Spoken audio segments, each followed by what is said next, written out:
মুন্ডা উলুগুনান বিদ্রোহ, এটাও একটা 19 শতকে ঘটে যাওয়া উপজাতীয় কৃষক বিদ্রোহ, মানে ট্রাইবাল যে রিভোল্ট যেটা ছিল, ট্রাইবাল মুভমেন্ট। আর এই বিদ্রোহ হয়েছিল 1899 থেকে 1900 খ্রিস্টাব্দে, 1899 থেকে 1900 খ্রিস্টাব্দ, এরকম সময় কিন্তু এই মুন্ডা বিদ্রোহ হয়েছিল। আর এই মুন্ডা বিদ্রোহের নেতৃত্ব দেন বিরসা মুন্ডা। তো সেই বহিরাগত মহাজন বা দিকুরা এদের জমি দখল করে নিচ্ছিল, ক্যাপচার করে নিচ্ছিল, এবং তার জন্য তারা কিন্তু এই দিকুদের বিরুদ্ধে প্রতিবাদ করতে চেয়েছিল, তাদেরকে তাড়িয়ে দিতে চেয়েছিল।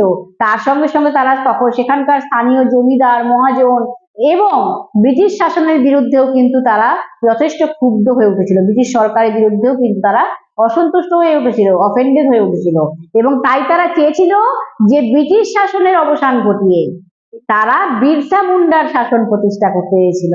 বিরসা মুন্ডাকে তারা শাসক হিসাবে চেয়েছিল আর কি, তাদের উপরে শাসন করবে। কিন্তু এই বিদ্রোহ কিন্তু ব্রিটিশ বাহিনী দমন করে দিয়েছিল। বিরসা মুন্ডাও এই বিদ্রোহে মারা যান। কিন্তু এই মুন্ডা উপজাতি বিদ্রোহ কিন্তু একটা বড় বিদ্রোহ হয়েছিল, এবং এটাও কিন্তু উপজাতিদের মধ্যে ব্রিটিশ বিরোধী মনোভাব তৈরি করতে যথেষ্ট সাহায্য করেছিল।